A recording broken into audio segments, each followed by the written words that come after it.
नमस्कार, शुभ प्रभात. बी विथ भाग्यश्री आपल्या मराठी चॅनलवर तुम्हा सर्वांचं खूप खूप मनापासून स्वागत. तर आज पुन्हा मी आले म्हणजे सकाळीच उठल्यानंतर इथे आले होते बागेत. आता बागच म्हणावी लागेल छोटीशी. तर आता पानगळती सुरू झालेली आहे, त्यामुळे झाडांची अवस्था थोडी बघवत नाही. म्हटलं झाडांची काळजी घेणे आवश्यक आहे. थोडं आम्ही या झाडांना खत देत असतो 15 दिवसातून.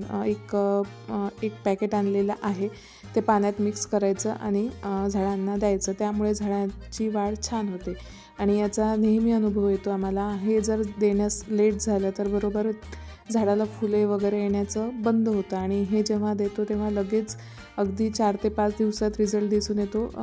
झाडांना कळ्या वगैरे यायला सुरुवात होते. तर आता हे जे पॅकेट आहे हे दाखवलेलं आहे. हे कोणत्याही जिथे शेतीचं सामान मिळतं ना, तिथे हे पॅकेट मिळून जातं. तर हे थोडंफार असं याच्याहीपेक्षा मोठ्या बकेटीत 2 ते 3 चम्मच आपल्याला टाकायचं आहे आणि पूर्ण झाडांना आपल्याला पाणी द्यायचं आहे. टाकल्याबरोबरच असा याचा निळा रंग येतो.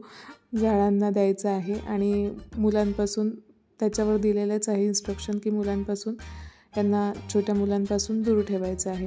तर असं सकाळी रोज देते करता 4 ते 5 दिवस झाले. अगदी ऊन खूप होऊन जातं आणि संध्याकाळी लगेच असं वाटते की सावली पडल्यानंतर आपण छान आरामात देऊया. तर अगदी दिवस निघून गेलेला राहतो. त्यामुळे म्हटलं आज सकाळी उठल्या सगळ्यात पहिले हे काम करून घ्यावं की खताचं पाणी जे आहे ते झाडांना देऊन द्यावं. तर अशा प्रकारे आता सगळ्या कुंड्यांना मी हे खताचं जे पाणी आहे ते देऊन देते. अगदी एवढ्या पाण्यात या कुंड्यांना पाणी देणं होत नाही. तर खताचं जे पाणी आहे ते एक मग मी सगळ्या कुंड्यांना टाकते आणि त्यानंतर जे साधं पाणी आहे ते भरपूर प्रमाणात जेवढ्या प्रमाणात झाडांना पाहिजे ते टाकते. आता मागच्या पावसाळ्यात आम्ही बिया घेऊन ही झाडे लावलेली होती या पॉलिथिनमध्ये. जांभळाचं झाड आहे आणि निंबोळ्या राहतात कडुनिंबाच्या झाडाच्या, त्या निंबोळ्या आणून लावल्या होत्या की झाडे येतात का याची. तर छान झाडे आले. हे जे झाड आहे हे बाबडीचं झाड आहे. बाबडीच्या बिया पण लावून बघितल्या होत्या. पावसाळ्यात रस्त्याने गेल्यानंतर छान कुठेतरी थांबलो तर अशा बिया जमा केल्या होत्या आणि त्या घरी आणून लावल्या. जे जांभूळ आपण पावसाळ्यात खातो त्याचं एक बी लावून पाहिलं तर त्याचेही खूप छान झाडं आलेले आहेत. आता हे झाडं शेतात नेऊन लावायचे आहे पावसाळ्यात. आता मागच्या पावसाळ्यापासून तर आत्तापर्यंत म्हणजे ही झाडे टिकलेली आहे, म्हणजे या पॉलिथिनमध्ये टिकलेली आहे. तर अशा प्रकारे सुद्धा आपण झाडं लावू शकतो. असं नाही की आपल्याला प्रत्येकच वेळेस विकत आणायचं काम पडतं. त्यानंतर दुसरं एक सकाळचं काम असं सुरू झालं आमच्या घरी की घरी सोलर बसवण्यात येत आहे. तर आता उन्हाळा लागलेला आहे आणि सोलरचं काम म्हणाल तर ते असतं एकदम वरच्या टेरेसवर. तर ऊन होतं म्हणून सकाळी ही मुलं आलेली होती आणि ज्यांचं काम त्यांनाच येतं म्हणतात. आता हे रॉड वर कसे नेणार याचा आम्ही विचार करत होतो. ते रॉड आले तेव्हापासून, कारण आमच्या घरात तर ते मावतही नव्हते. पण त्यांनी त्यांचं काम अगदी चोख आणि इझिली पार पाडलं. तर ते वर त्यांच्या कामी लागले.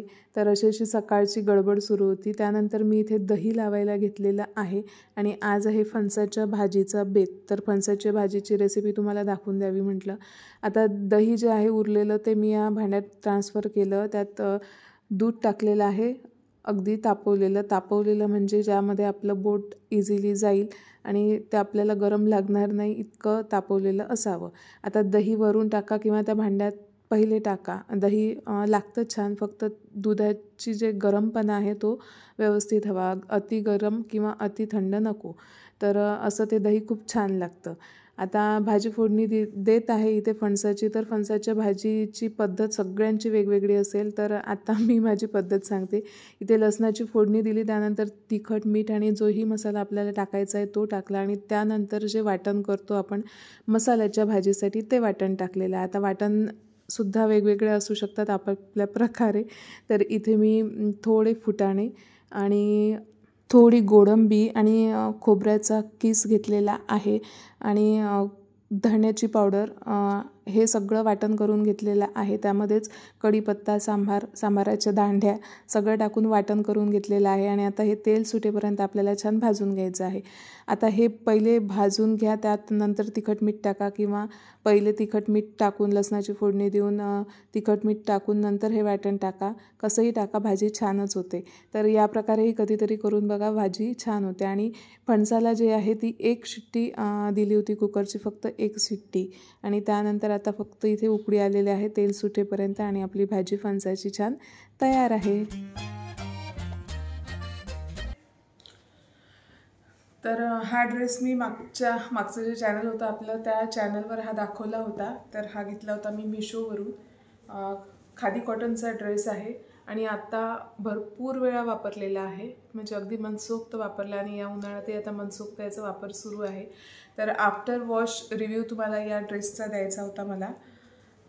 तर अतिशय छान असा ड्रेस आहे.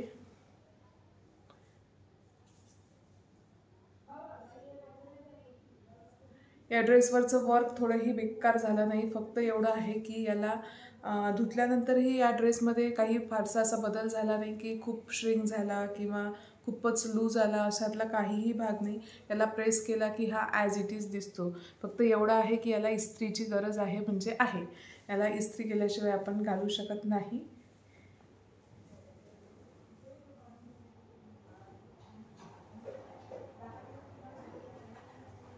आणि उन्हाळ्यात अगदी कम्फर्टेबल आहे.